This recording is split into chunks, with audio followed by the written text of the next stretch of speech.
नमस्कार साथियों मैं संतोष कुमार। स्वागत है आपका मेरे YouTube चैनल पत्रकार की नज़र में। साथियों, आज मैं कुछ यूनिक जानकारी आपको देने जा रहा हूँ। वो मेरा सब्जेक्ट जो रहेगा वो मैं बता दूं पहले। वो है कि बैड बैंक हमारे देश की बैंकिंग इंडस्ट्री को बचाएगा। बैड बैंक हमारे देश की बैंकिंग इंडस्ट्री को बचाएगा। थोड़ा सा लगा आपको लगना भी चाहिए, क्योंकि ये जानना ज़रूरी है कि बैड बैंक है क्या। जैसे बैड बैंक मतलब आप बैड समझिए, इसके पीछे की कहानी बताएंगे कि बैड इसका नाम क्यों है और बैंक क्यों कहा गया। देखिए, इससे पहले मैं आग्रह करता हूँ कि मेरे चैनल को आप लोग सब्सक्राइब कीजिए, लाइक कीजिए और शेयर कीजिए मेरे वीडियो को, ताकि मेरा मनोबल बढ़े। और मैं जब मेहनत करता हूँ तो इतना मेरा हक बनता है आपसे कहने का, क्योंकि कोई भी चीज़ मीडिया हो, चाहे सोशल मीडिया ही हो, चाहे कोई भी मीडिया हो, उसमें गलत मैसेज नहीं जाना चाहिए, तो उसके लिए मेहनत करना पड़ता है। मैं आपको एक चीज़ बता देता हूँ कि बैड बैंक से पहले आप जानिए ये बात कि इस बैंक को इस्टेब्लिश करने के लिए भारत सरकार 36,000 करोड़ रुपये का बजट ऑलरेडी तैयार कर लिया है। 36,000 का बजट है इसके लिए, 36,000 करोड़ का। ज़्यादा भी हो सकता है, 40,000 करोड़ भी हो सकता है। वो क्या आंकड़ा है गूगल पर आप सर्च करके देख लीजिए, लेकिन 36,000 से कम नहीं, 36,000 करोड़ से कम नहीं। तो सबसे पहले तो मैं जान लूँ कि हमारे देश में खास करके यूथ से मैं कहता हूँ, और जो बिहार में के लोग हैं, खास पढ़े लिखे भी हैं और जो स्टूडेंट हैं वो भी जाने बैंकिंग क्या है। ये आपको जानना बहुत ज़रूरी है। देखिए, बैंकिंग मौलिक रूप से क्या है कि कोई ये मतलब हम लोग जो पैसा डिपॉजिट करते हैं उसमें बैंक इंश्योर करता है कि हम आप अगर आप 1,000 रुपये हमको दीजिएगा तो हम 1,500 यानी 500 रुपये आपको हम ज़्यादा देंगे। तो ये 500 रुपया तो वो अपने घर से देते नहीं है। तो हमारा जो डिपॉजिट पैसा है वो आम लोगों के बीच और बड़ी बड़ी कंपनियों के बीच ये बैंक, सरकारी निजी बैंक जो भी बैंक है, ये लोग लोन के रूप में देते हैं और एक इंटरेस्ट रखते हैं कि भैया तुमको हम 2,000 रुपया देंगे, लेकिन तुमको हमको 3,000 रुपया लौटाना पड़ेगा। तो 500 रुपया बैंक रख लिया, 500 आपको दे दिया। बस यही है बैंकिंग। इसके अलावा जो भी बात है वो सब बैंक का अपना अपना स्कीम है, लेकिन मौलिक जो बैंक जो कहा है ना, रीड, ये रीड इसका यही है। बैंकिंग का मतलब यही होता है, डिपॉजिट। इसलिए देखते रहिएगा सीडी रेशियो अगर बहुत कम गया तो बड़े बड़े अखबारों का हेडलाइन बन जाता है। इसमें बहुत कम लोग समझते हैं कि सीडी रेशियो का हेडलाइन बन रहा है। हालांकि अब नहीं बनाया जाता है, चूँकि अब उपभोक्तावादी स्थिति हो गई, इसलिए इस गंभीर चीज़ों को लोग पेज वन पर या ब्रेकिंग न्यूज़ में नहीं लाते हैं, जबकि लाना चाहिए। मीडिया का ये धर्म है कि वो लोगों को कुछ सिखाए भी। खैर, आइए हम बात करते हैं बैड बैंक। अब हो क्या रहा है कि आप देखते होइएगा कि बहुत बैंकों में हड़ताल हो रही है, 2-2 दिन की हड़ताल हो रही है। अब तो बहुत सारे यूनियन तो अनिश्चितकालीन हड़ताल की चेतावनी दे रहे हैं। अगर अनिश्चितकालीन हड़ताल होगी तो आप समझिए कि मतलब ये एक ऐतिहासिक चीज़ हो जाएगा। लेकिन खैर, वो यूनियन का मामला है, उन लोगों का, उसको प्रेशर ग्रुप की बात हम नहीं यहाँ करने आए हैं। हम सिर्फ आपको जानकारी देने आए हैं कि व्हाट इज़ बैड बैंक। तो बैड बैंक क्या है कि ये लोन की बैंकिंग तो आप समझ गए कि असली बैंकिंग का मतलब क्या है, डिपॉजिट और लोन देना, जिसको हम लोग कहते हैं सीडी रेशियो, साख जमा अनुपात। मैंने आप जमा किए हैं उसको 100% देना है लोन, तभी ना बिजनेस कीजिएगा, तभी ना आप भाई इतना पैसा लीजिएगा। 2010 में आपको याद होगा बड़ा विरोध हुआ था बैंक रिफॉर्म बिल को लेकर के, जिसमें उस समय तत्कालीन वित्त मंत्री थे पी चिदम्बरम साहब, जो अर्थशास्त्री भी हैं, और सबसे बड़ी बात है कि अर्थशास्त्री प्राइम मिनिस्टर भी थे। हो क्या रहा था कि ये लोग तो लोन दे देते थे, रिकवरी नहीं होता था। तो रिकवरी नहीं होता तो इनका तो, सरकार का तो बजट है नहीं, तो पब्लिक मनी है। तो रिकवरी नहीं होने से क्या हो रहा था कि एनपीए हो गया, बहुत हो गया। अब ये लोग कहते भाई बड़े बड़े मालिक, पढ़े लिखे लोगों की बात मैं कह रहा हूँ, वो लोग हम मैंने कुछ तो हम मीडिया लाइन से, तो हमारे यहाँ भी हमसे भी ज़्यादा योग्य लोग हैं, वो भी बोले कि बड़े बड़े लोगों को क्यों नहीं तंग करता है, छोटे लोगों को क्यों कर, तान के बोलते थे। तो शायद उनको जानकारी नहीं है बैंकिंग की, चाहे जिस पद पर हो। तो ये जो क्या हो रहा था, इसमें 2 बातें हो रही थी। एक तो बैंक सारे घाटे में है, हालांकि सरकार विलय की है, विलय करके बैंकों को बचाया गया है। दूसरी बात कि या शेयर बेच रही है सरकार, जिसको लोग निजीकरण वगैरह कह रहे हैं, उस पर हम एक बार बात करेंगे आपसे कि निजीकरण का खेल क्या है और ये मीडिया वाले इसको जनरलाइज करके क्यों नहीं बता रहे हैं। तो खैर वो बाद में बात हुई। तो विलय करके सरकार बचाने की कोशिश कर रही है, लेकिन दूसरा जो पक्ष ये है, घाटे में तो बैंक नहीं है, एनपीए अधिक होगा, पब्लिक मनी है वो। तो पब्लिक मनी है तो दूसरा वो पैसा आप दे दिए, एबीसीडी को दे दिए मेरा पैसा, और वो वापस नहीं कर रहा है, तो मेरा पैसा डूबेगा ना। मान लीजिए कि एसबीआई ने मेरे पैसे को किसी कंपनी या किसी व्यक्ति को दे दिया, उसने मुझे नहीं लौटाया, तो एसबीआई तो अपने घर से पैसा हमको देगा नहीं, वो तो उसको जितना लिया है उससे ज़्यादा देगा तभी लौटाएगा। तो एक तो इमेज खराब हो रहा था कि लोग सोच रहे थे कि भाई जैसे येस बैंक के साथ अभी हुआ, अब येस बैंक में अगर आपको कहा जाए कि पैसा डिपॉजिट कीजिए, उसकी समस्या ख़त्म अगर हो भी गई होगी तकनीकी तौर पे, मतलब जो अर्थव्यवस्था के हिसाब के फार्मूला के हिसाब से, अगर वो उसकी जो ये समस्या थी दिवालिया होने की, दिवालिया की समस्या थी, तो वो अगर ठीक भी हो गया होगा तभी लोग येस बैंक में पैसा नहीं जमा करेंगे। तो इमेज खराब हो गया बैंक का। एक तो इमेज घाटा, उस पर से भी इमेज, लोगों का बैंकिंग इंडस्ट्री से भरोसा उठने लगा था कि भाई ब्रांच मैनेजर समय पर लोन नहीं देते हैं। अब वो बेचारा लोन क्यों दे, एक ब्रांच मैनेजर की परेशानी है कि इतना एनपीए हो जाता था कि वो लोन कैसे देगा, उसको तो रिकवरी करने के लिए ऊपर से प्रेशर आ रहे हैं, रीजनल मैनेजर, जनरल मैनेजर, क्या क्या बहुत सारे पोस्ट होते हैं बैंकों में। खैर मैंने उसके बड़े अधिकारी उसको प्रेशर दे रहे हैं कि भैया तुम रिकवरी भी करो। अब वो रिकवरी भी कर रहा है, उसको लोन भी देना है, रिकवरी करना है। तो ये एक प्रैक्टिकल एस्पेक्ट था जिसको बहुत रिसर्च करने के बाद ये सोचा गया कि ये जो बैंकों का जो रिकवरी वाला टेंशन है उसको हटा दिया जाए। तो यही आया बैड बैंक। अब आप थोड़ा सा समझ लीजिए, यहाँ बैड का मतलब हो गया जैसे आप लोन लिए और लोन नहीं पेमेंट किए, मैंने लोन चुकता नहीं किए, तो उसको बैंकिंग भाषा में कहा जाता है नॉन परफॉर्मिंग एसेट, और ठेठ भाषा में कहा जाता है कि खराब, बेकार, बुरा, मैंने खराब खाता हो गया ये लोन खाता। तो ये जो बैड बैंक है, बैंक इसलिए यहाँ पर लिखा जाना चाहिए कि बैड अकाउंट लोन अकाउंट, तो फिर इमेज खराब हो जाता है। तो सरकार कि नहीं छोड़ो यार, बैड बैंक करो।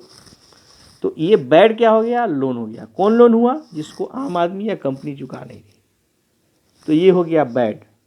यानी जो लोन नहीं चुकाया, जो एनपीए हो गया, नॉन परफॉर्मिंग एसेट हो गया, जो आप लोन नहीं चुका सके, वो बैड हो गया। और बैंक है, बैंक इसके साथ जोड़ दिया गया, तो वो मतलब खाता की जगह बैंक जोड़ दिया गया, क्योंकि बैंक और खाता ही है तभी बैंक है, खाता नहीं तो बैंक नहीं, सीधी सी बात है। चाहे आप लोन खाता खोलिए, चाहे सेविंग खाता खोलिए, या करेंट खाता खोलिए, बैंक यही है। खाता मतलब बैंक और बैंक मतलब खाता, इसीलिए इसका नाम रखा गया बैड बैंक। आइए आगे बात करते हैं दोस्तों। इसको सही करने के लिए क्या की सरकारें, जो बहुत दिनों से चल रहा था, आप गूगल में भी सर्च कर लीजिएगा, इस बैड बैंक को इस्टेब्लिश करने के लिए हाल ही में ये पहले से भी ये तय था, 36,000 करोड़ का बजट रखा गया है। लेकिन ये महामारी के कारण, कोरोना के कारण जो लॉकडाउन लगे, इस वजह से ये इम्प्लीमेंट नहीं हो पा रहा है। अब इम्प्लीमेंट कैसे होगा, ये लोग फाइनेंशियल ईयर में लेंगे या क्वार्टरली इसको करेंगे कैसे, ये तो बात की चीज़ है। पहले तो ये आए, लॉन्च हो जाए मार्केट में, उसके बाद पता चलेगा। लेकिन पहले हम कंसेप्ट जान लें कि ये कंसेप्ट है क्या। ये नॉन पॉलिटिकल बात है, इसमें कुछ भी पॉलिटिकल नहीं है, ये सिर्फ जानकारी है जो आपको जानना ज़रूरी है। और आप जब तक जानेंगे नहीं तब तक आप अपने नेताओं को पहचानेंगे नहीं, क्योंकि आपको मालूम होगा, बहुत लोग जानते होंगे कि इकोनॉमिक्स से ही राजनीति बना, राजनीति शास्त्र आया है। तो आइए बात करते हैं हम बैड बैंक। बैड बैंक क्या है, इसके लिए, इसको करने के लिए कि भाई बैंकों ने कहा कि भाई मेरा इमेज भी ख़राब हो रहा है और मेरा पैसा, मैंने पब्लिक मनी भी, सरकार के लिए भी टेंशन था।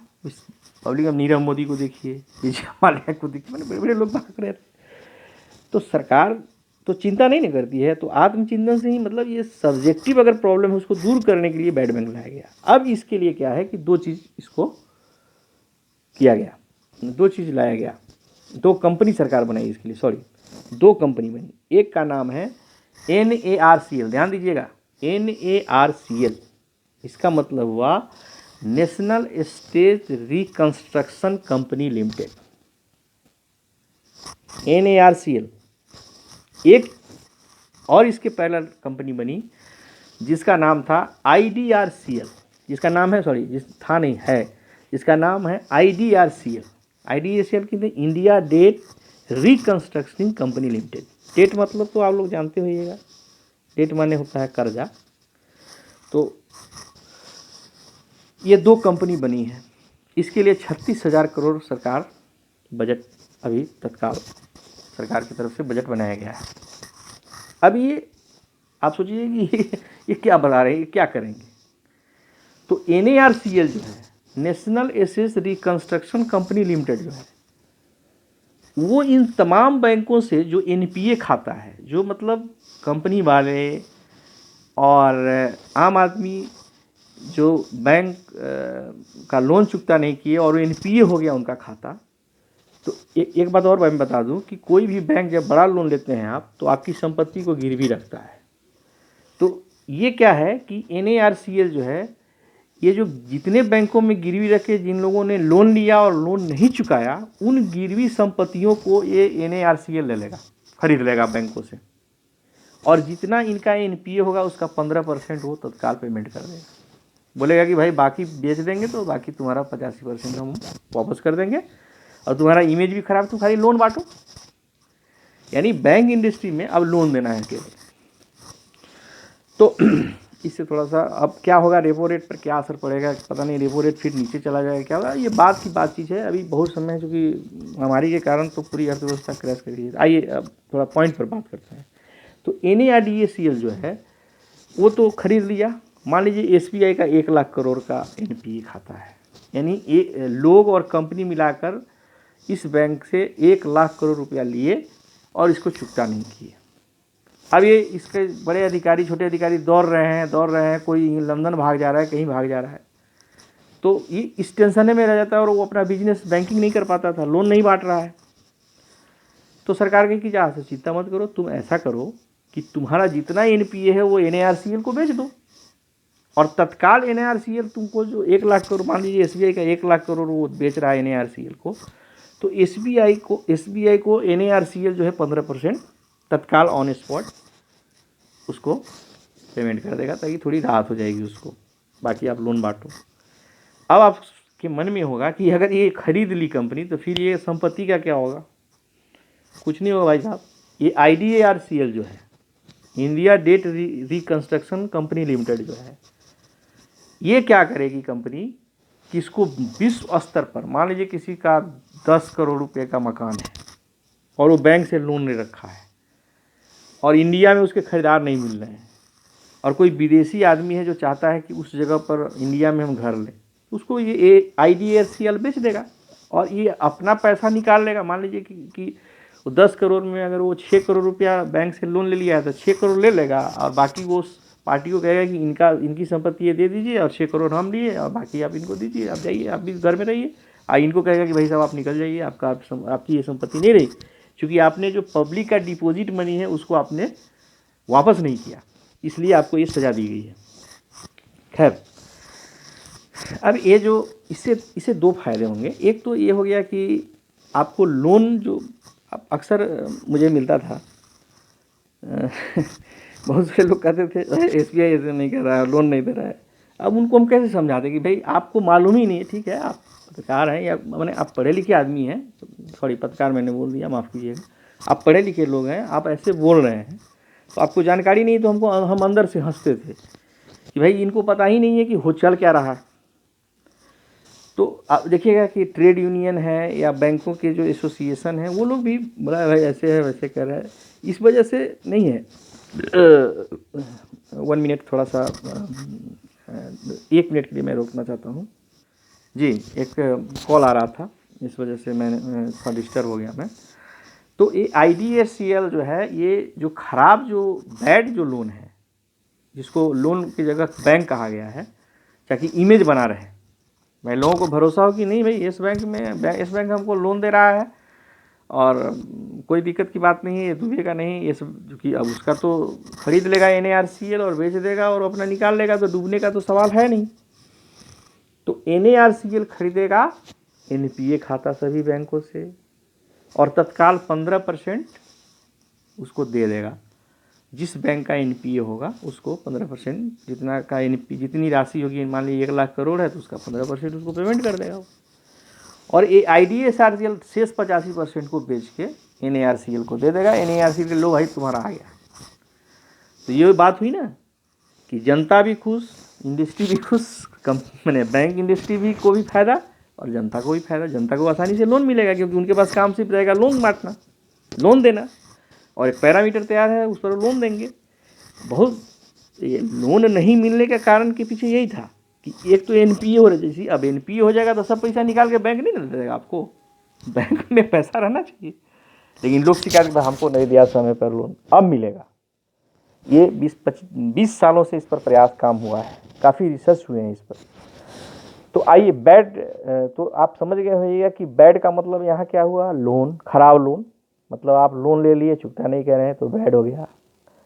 और बैंक का मतलब हो गया खाता। अगर मान लीजिए कि इमेज सुधारना है किसी का तो आप उसको सही नाम दीजिएगा ना, कि किसी गलत नाम से नहीं ना पुकारिएगा।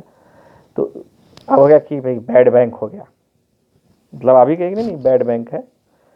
तो हमको लगता है कि बैड बैंक का जो कंसेप्ट है मेरी नज़र में ये बहुत अच्छा है, बशर्ते कि इसको सही से लागू कर दिया जाए। अगर सही से लागू हो जाए तो मुझे लगता है कि लोन मिलने में बहुत आसानी आपको हो जाएगी। और एक हमारी जो अर्थव्यवस्था है जो 5 ट्रिलियन करने की बात चल रही है, तो इसको भी ये काफ़ी बल मिलेगा।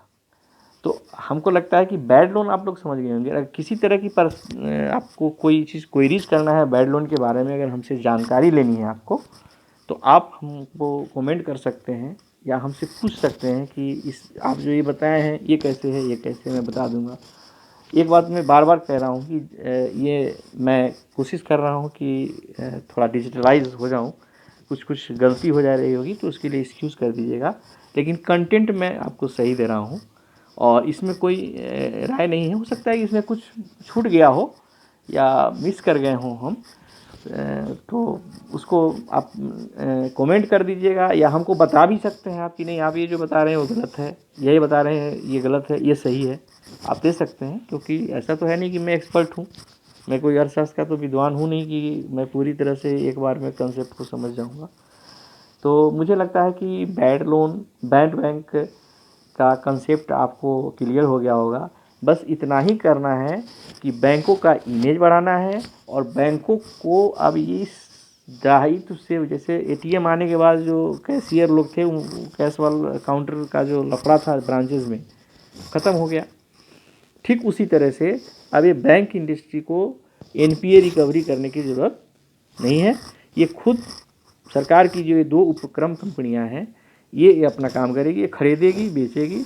मतलब अब आप एक सवाल आपके मन में ज़रूर उठ रहा होगा कि खरीदेगी बेचेगी का मतलब, भाई कोई भी अगर मान लीजिए आप 1 करोड़ रुपये का घर बनाए लोन लेकर के और बैंक से आपने लिया 60 लाख रुपया, आप उसको चुकता नहीं किए तो आपका वो पूरा कागज़, घर, ज़मीन, घर का कागज़ सब रख लेता है बैंक, अपने नाम से रजिस्ट्री करवा लेता है, टेम्पररी रजिस्ट्री होती है उसकी।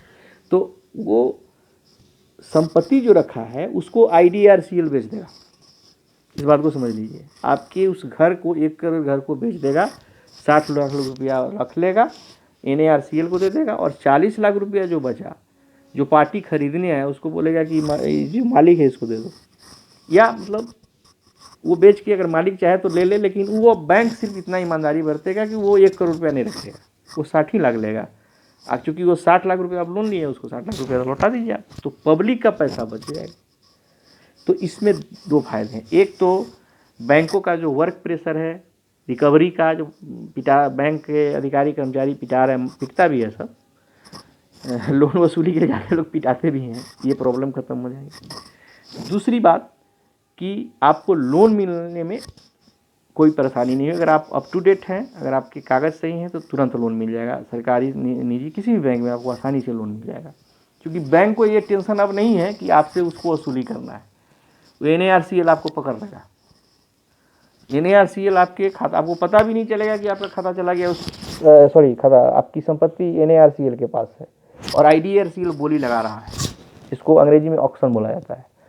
तो मुझे लगता है कि बैड, तो ये 2-3 फायदे हो गए। एक तो अर्थव्यवस्था को गति मिलेगी, लोन मिलेगा तो एसेट क्रिएट होगा, लोग अपना जो भी करना है, मान लीजिए 5 लाख 10 लाख के लिए उनको महाजन के पास जाने की ज़रूरत नहीं है, बैंक ही दे देंगे। और गिरवी रखेंगे, अगर समय पर पेमेंट कर देंगे उनका संपत्ति भी लौट जाएगी और NARCL के पास जाने की ज़रूरत नहीं है। तो ये जो बैड बैंक आया, इससे 3 फ़ायदे हुए। एक तो बैंकों में लोन रिकवरी का प्रेशर घटेगा, दूसरा अर्थव्यवस्था को एक नई दिशा मिलेगी, तीसरी बात जो है वो ये है कि आपको आसानी से और बहुत समय पर जल्दी लोन मिल जाएगा। तो ये जो आप लोग की बार बार शिकायत होती थी कि बैंक जल्दी लोन नहीं देता है, ब्रांच मैनेजर ऐसे करता है, अब ये झंझट से आपको मुक्ति मिल जाएगी, जो कि बरसों से इस पर काम हो रहा था और एक बहुत ही अच्छी पहल हो रही है। मैं समझता हूँ कि बैड लोन बैंक के बारे में आपको कोई क्वेरीज अगर होगा तो आप कमेंट टिप्पणी करके हमसे पूछ सकते हैं। एक बार फिर मैं कहूँगा, मेरे चैनल पत्रकार की नज़र को सब्सक्राइब कीजिए, मेरा मनोबल बढ़ाइए, प्लीज़ लाइक कीजिए। बहुत बहुत धन्यवाद। स्वस्थ रहिए, मस्त रहिए, मास्क जरूर पहनिए।